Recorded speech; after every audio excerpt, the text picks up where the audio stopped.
രാജീവ് ചന്ദ്രശേഖർ കേരള രാഷ്ട്രീയം അറിയില്ല എന്ന് പറയുമ്പോൾ അവർ 100% കറക്റ്റാണ്. അതെനിക്ക് പഠിക്കാൻ ഒരു ആഗ്രഹമില്ല. അവർ വേണമെങ്കിൽ പ്രിയങ്ക ഗാന്ധി വാഡ്രയോ രാഹുൽ ഗാന്ധിയെ പഠിപ്പിച്ചോട്ടെ. പിന്നെ പറഞ്ഞത് എനിക്ക് മലയാളം അറിയില്ല. ഞാൻ തൃശ്ശൂരിൽ വളർന്ന് പഠിച്ച ഒരാളാണ്. രാജ്യം മൊത്തം നാഷണൽ സർവീസ് ചെയ്ത ഒരു വ്യോമസേന പട്ടാളക്കാരൻ എയർ കമാൻഡർ MK ചന്ദ്രശേഖരന്റെ മകനാണ്.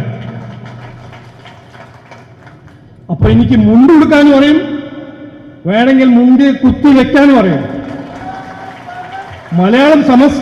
മലയാളം സംസാരിക്കാനും അറിയും, മലയാളത്തിൽ തെറി പറയാനും അറിയും.